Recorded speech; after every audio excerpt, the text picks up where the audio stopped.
that lets you in on the different phenomena that are commonly misunderstood in our society, be it fashion, politics, or even business. My name is John Masindi, and welcome to Let's Talk. In our first episode, we learned the life of a model in relation to Africa.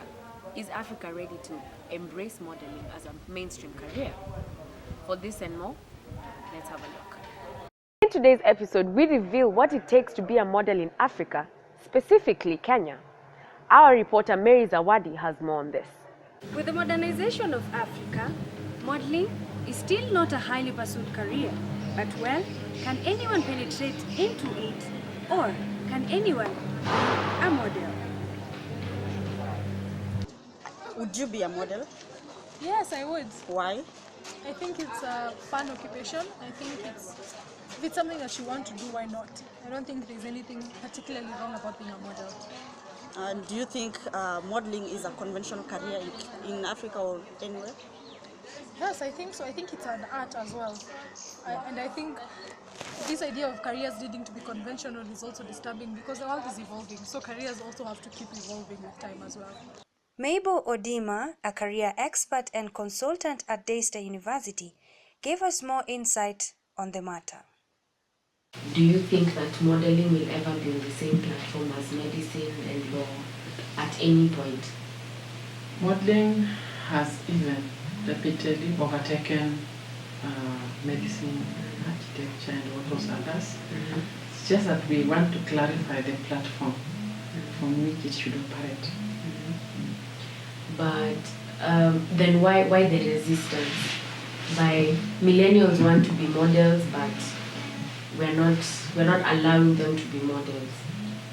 There are many ethical issues at stake and moral issues, like age of children and the exposure of a child in such an industry.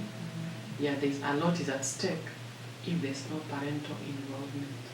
So the age for children, I think the modeling industry should put policies, ethics of protection, so that when you hear that your child is in this career, that they are safe.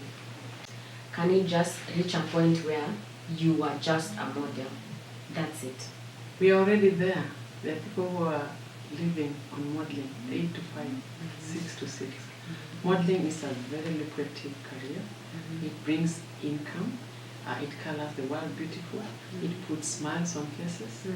It is a full-time career already, let me tell you.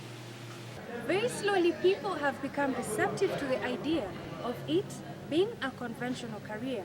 With so much resistance into it, it still struggles to gain a good name. So what do you think, what does it take to be a model? What does it take? Do I need to have the look?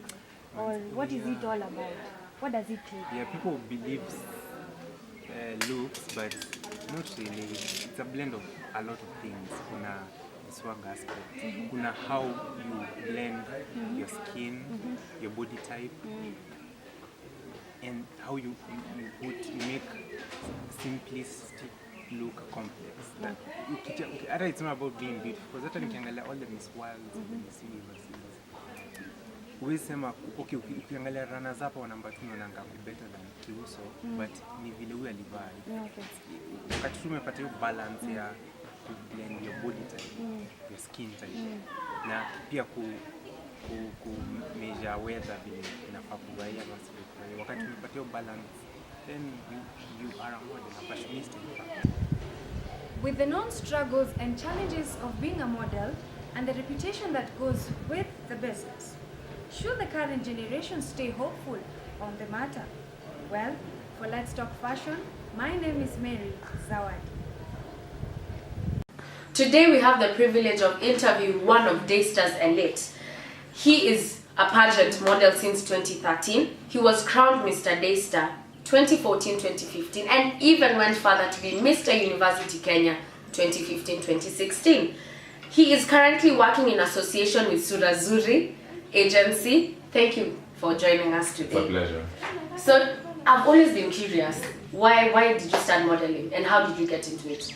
Okay, I can say it is because of positive peer pressure, if I can put it that way. She is the granddaughter to the Moi family. She's called Jennifer Tosh. She was the vice do Sechea, stroke academics. And she was like, oh, she's a very good friend of mine, and she was like, you know what, Divi? We're going to start Mr. and Miss Daystar Academics to crown the academics week. Yeah, so she was like, we're going to do this for the first time, and you are going to be part of the contest. And I was like, yeah, like, this is just... But she was serious. She was actually very serious. And every day she would just pester me every day. You can do this, and she'd encourage me, and she'd give me reasons, and I think about it. Some of them were like, no, she's just flattering. But some of them were true. So at the end of it, I just decided to give it a try. And I mean, it doesn't have to try. Did you win? Yes, I did. Oh, so you were Mr. Academics Yes, as well. I was. Apologies for I did not know that. Yeah. So your titles, you were Mr. Academics, you were Mr. Daystar, you were Mr. University. Have those things helped you? Well, yes, they have. I must say they have, especially in terms of connections, in terms of experience, in terms of gaining a footing in the modeling world, especially the pageant modeling, because that's what really sells in Kenya. Although runway modeling is really coming up, but the major industry in modeling that has really been a crowd puller is pageant modeling. Yes. It's been said that modeling is a sex industry. Have you encountered that kind of stereotype? Well, yes, because, okay, if you look at the origin of modeling, it's not really an African thing, it's a Western thing. And you know that sex sells, that is the main premise for them. Okay, yes, it is fashion, but with pageant modeling, it's more about you. But now, considering the times that we are in right now, sex kind of sells more. That's why we have Is that notion. an excuse now for modeling to be a sex industry? No, you cannot call modeling a sex industry. That's two different things. But you see, for example, when we're trying to sell a cow and we're trying to sell oil, sex gets in the picture. Yeah. And who is the person who is selling this sex? A model. So Well, you should know that everything, not everyone that is in an advertisement endorsing something is a model. Yeah. It just so happens that sometimes models are used because they fit the description. Probably they're looking for someone with a certain body profile or a certain facial profile with a certain appeal, that kind of a thing. So more often than not, you find models actually fit that profile.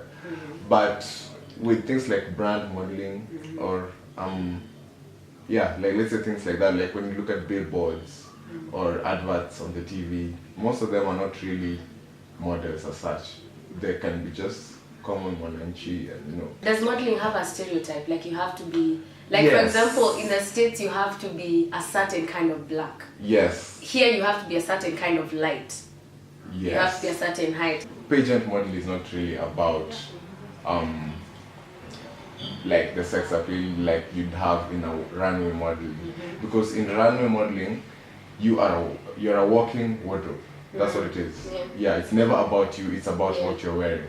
And what you're wearing has to look a certain way because they want people to see how that attire would look on somebody. So if they want to sell a sexy or a suit or something like that, they have to design it that way. So it's about what are the intended results, you see. Now for plus size modeling, that's something totally different.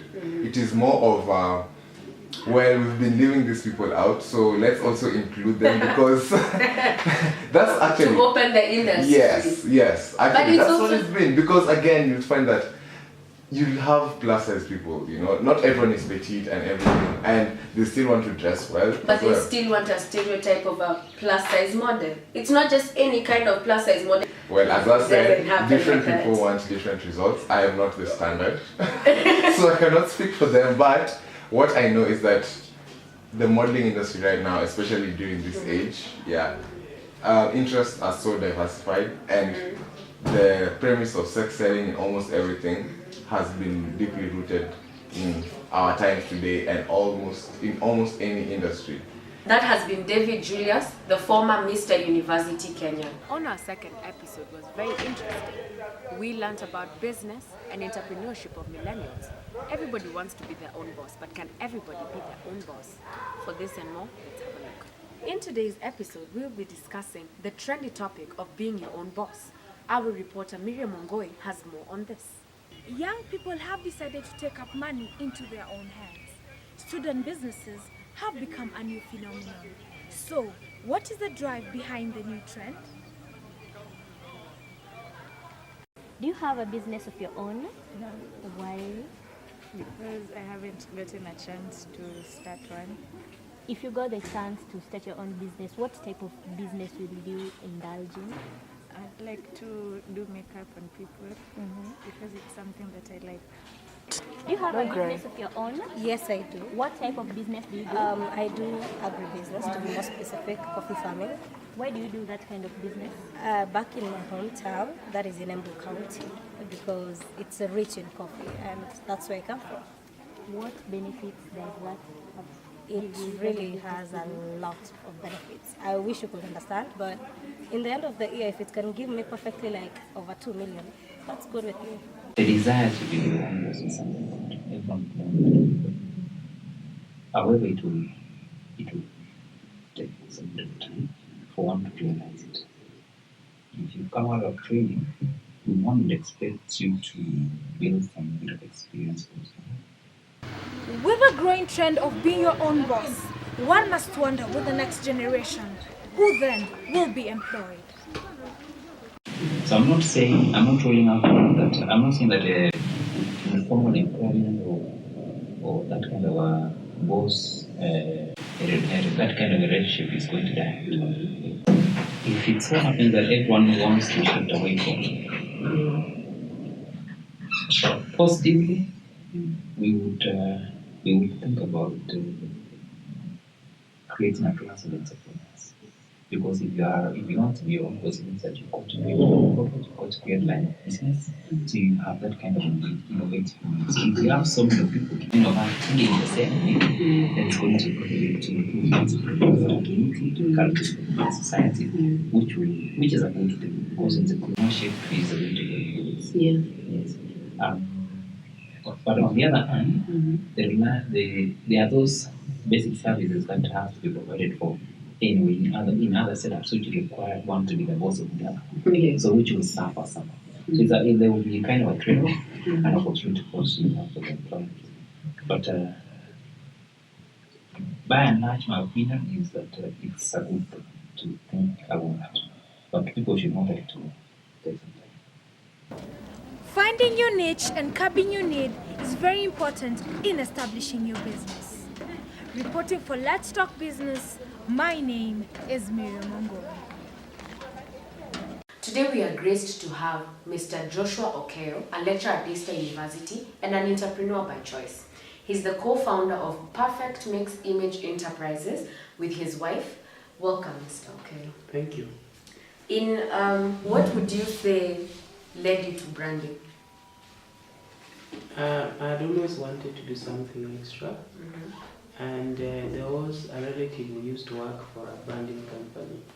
At one point, she asked me to go and see her. So when I went, I found what they were doing was really good. And the concept and the business model was very simple. And then I said, why not? And that's why I went out there to start. But before then, it took me 3 years to put my idea into practice. What made it easier, or what platform did you have to take that risk? Well, finances, because I needed to put some money in specialized machines, and those machines were going for over 2 million. And I needed money to finance it. I didn't have it. So when I went to bank, 3 years before I got a job, I was doing consultancies, and so banks used to tell me your cash flow is good, but it's not regular. You know, banks want committed cash flow that will come and pay if there was a loan and all that. So I didn't have. So I kept on. So the day I got a job at Daystar, then I went to the bank the 3rd month, even before I got confirmed. And I told them, look, now I can afford. By then, Cooperative Bank had an arrangement with Daystar. So it made it very easy for me to do. So as soon as I got the machinery, the next task was to get the people. The other task was to get the premises. And the other task was to learn how to run it, and then see who would run it, because I have to give my time to my employer. So all this, I had to work out. Entrepreneurship cancels out the aspect of school. Yes. It makes the life being your school of choice. Yes. So what happens to people who are in school for 4 years? What happens to the people who, when they come out, the jobs they want are not there? The market is already filled. What happens to this? Maybe one thing you may need to learn is that the school system was created by entrepreneurs. Okay. Alright? So the entrepreneur who runs a media company, needs a camera guy, needs a script guy. He needs, if you run a commercial enterprise, you need someone doing marketing, you need a degree in marketing, someone doing management, degree in management, an accountant to channel your figures, somebody who knows how to deal with people to do administration. The entire curriculum is a response to the entrepreneurs, and they're the guys who go and employ the people. So the people, part of the education system, though people are saying it's very outdated, the system we have is an industrial revolution system, 18th century education model, which was responding to industrial needs. You've been an entrepreneur since 2011. Yes. And according to the entrepreneurship chart, there is a period where there's a go-slow in finances. Yeah. You're just entering a market and people are not responding to the way you wanted. What are some of the challenges that you experienced at that period? One, you have people, you have rent, which are definite cash outflows, but you have no definite cash inflow in terms of revenues. You don't know the market, people don't trust you, you've not made a name, they're just gambling and people don't like uncertainty. So the basic problem is cash flow. And then also organizational learning. You know, if you want to be an entrepreneur, you have to be good with multi-talented. Time, you have to have time, leadership, people skills, money skills. So many things are needed, and then ability to withstand pressure. The landlord will tell you, I'm coming with auctioneers in the afternoon. You have to talk him out of that. You know, emotions. You have to deal with it as a man or as a lady. It takes more than an average person to be able to. How have you learned to eliminate, or what helped you to eliminate the emotional decisions you would make before? For example, you just mentioned earlier that 50% of all businesses that are built, they don't last in a period, more than 50% in a span of 5 years. Probably because they entered the market and that goes slow of money and it became an emotional roller coaster and they quit. What made you become a logical thinker where you see 50 years beyond what is happening now? Well, we failed many times. There was a point we got auctioneers because we couldn't afford. And I realized that the problem was with marketing. We didn't go outside there. We were doing unique branding. We brand pens, we brand water bottles, we brand plastics, we brand masks. They are not very easy to print. We have a specialized machines, but they need specialized people. So I had to train somebody who knows how to use it. But this Did you learn to use it? I'm an entrepreneur. You don't have to learn. Just learn how to keep things together. I don't know how to put it on and off. I'm a teacher. I have to know that's where my work is.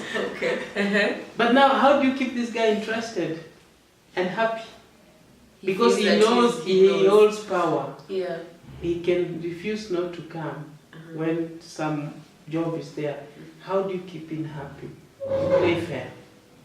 You give him a bit of play power. fair, you respect, you empower them. What we call holacracy is a new system in leadership whereby it's based on two fundamental principles. I read it in one of my PhD classes that if people are, you cannot force people to do things, and people generally try to be responsible for their actions.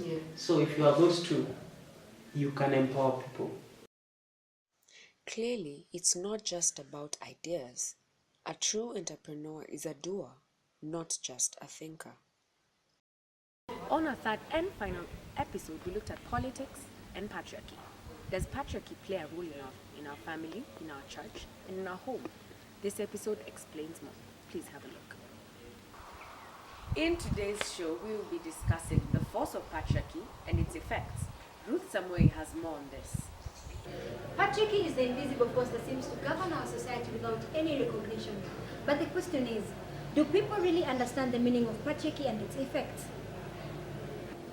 patriarchy to me is the domination of the male gender dominating institutions, socially, economically, and politically. And for me, I find it very unfair to women because once you find yourself affected by patriarchy, it denies you opportunities, equal opportunities to that of men, more of gender equity than patriarchy. My understanding of patriarchy is, I think it's a good thing because naturally that's what men have been instilled with, that leadership aspect, and I don't think it's bad at all, though if it were to be used to diminish or demean the woman, that's when it becomes a problem. What is patriarchy? It's a male-dominated society in terms of leadership and decision making. Is a patriarchal society beneficial? Not really. When it comes to leadership and decision making, first of all, in decision making, I think anyone can make a sound decision, regardless of the gender. Can patriarchy be eliminated in our society? Yes, How? but it will be a gradual process. There has to be a civic education, especially to female gender.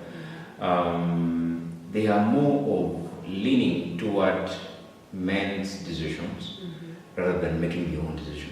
How do we eliminate this invisible force if people aren't aware of its forces?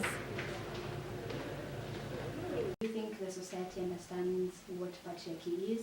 If you're talking about the African society, I think they understand because naturally we were born and raised to know that the man is the authority. And of course I'm saying we because it's a general perspective. Patriarchy in this society, the African society, is very acceptable, well, until recently. With that understanding that we've been raised in a society that is men-led, so does it shape how we think, how we behave, how we act? Oh, definitely, big time. And I mean, if you go, for example, if you go to a restaurant, for most ladies, even if they are loaded, like they have more money than the guy, it's not a good behavior, but there's always that feeling of let the guy pay. If you ride in a matatu, if you're not driving, there's always that thing of, even if it's a group of ladies with one guy, they want the guy to pay. So that tells you how much it's deep in us without our knowledge. And I'm not saying it's good, neither is it bad. It depends on how you look at it. And in the effects, can I say that are there some effects that we are suffering from or we are facing because of patriarchy? Yes. Yes, they're there because, for example, if we have a female boss in an organization, any decision she makes is questioned based on her gender, not because of her thinking capacity or her brightness. It's more like, oh, because she's a lady, she's doing this to us, because she's a lady. Or if she's given prominence in either media, it's always the female CEO. They don't look at the CEO first, they look at the female CEO. It's like you really need to work double hard to be accepted without your gender being mentioned somewhere. So we have those challenges. Yeah. So how can we, is there a possibility that patriarchy can be eliminated? First of all, we don't need to eliminate it at all because, again, depending on your religious beliefs, the man has his, first of all, man is always strong physically, even though I know that can be argued because there's some women that are more stronger physically. But if you say we eliminate it, it's like saying, let's go the other direction. But is that the way we really want to go? I think the issue is we need to understand our positions as women, and the men need to understand their positions, and then we complement each other and not compete with each other. So, well, currently we are dealing with women empowerment. So is that a threat to, let's say, patriarchy? Because from this understanding, maybe you will correct me if I'm wrong, I tend to understand you are in support for patriarchy, not men chauvinism, obviously. Yeah, not at all. So with the rise of women empowerment, is that being a threat to patriarchy? I don't think so because one, a woman is someone that will go out of their way to sacrifice their lives for the good of the others. And I'm not saying that men will not do that, but you've heard of scenarios where a man will walk away from his family and never turn back. Go begin another family and completely forget that there existed another family. But then I say, not all men do that. But a woman will even sacrifice her education, her, upkeep to make sure the children and the greater family, do better. So basically, at the end of it all, woman empowerment is a plus. Patriarchy is the elephant in the room that we never talk about. But how could it not affect the planet radically when it's the superstructure of society? That was Ruth Samuel reporting for Let's Talk Politics. Today we have the privilege to interview one of Daystar Student Leaders 2017-2018, which I must mention is the first time in history where the chair and the vice chair are both ladies. She is currently the vice chair of DUSA. Welcome, Colette. Thank you very much. Some people would define it as an invisible force that dictates how we act, how we react. Has it in any way, has it impacted how you think or how you even vie for leadership? Yes, it has actually affected how, or rather it used to affect how I think. And as you said, I would concur with you, it's an invisible force. So you get it, something that was encultured in you, or you grew up with without knowing, and you're always taught to believe that you can never amount to something that a male can, or you'd always be second. You're always meant to be second. So you're not told, but you're told. Yeah, true. And it's a silent, loud voice. Yeah. I know we're talking in very many parables today, Yeah. but it's a silent, loud voice. That's true. So actually, coming into position, many people don't know about this, but before I thought of vying for DUSA, in high school I was the school captain. So in a normal case, it would mean that I would go for president as well, coming to campus. But I happened to have a group of friends around me who told me, yes, they believe in me and all that, but they just got some doubts in me and told me that I couldn't go for president. And yeah, I knew I could go for whatever position because, I mean, the way I've been brought up, you can go for anything you want if you believe and all that. Yeah. But I think it actually stopped me from going for the highest position. And right now when I'm in DUSA, I'm like, yeah, I could have handled one. I could have gone through that and I'd have made a good president if I actually vied for that position. But for me, I thought it was good for me to be second best. And the justifications I gave myself is, the second one is always the backbone, I help the one who is there. But to be honest, it was because I thought I wouldn't win because I'm a lady. The second thing, when I actually got into position, when I was vying for the vice president seat, one of the things people kept on telling me, and in as much as I am strong and I'd focus and I'd say, Hapana, these things won't even get to me.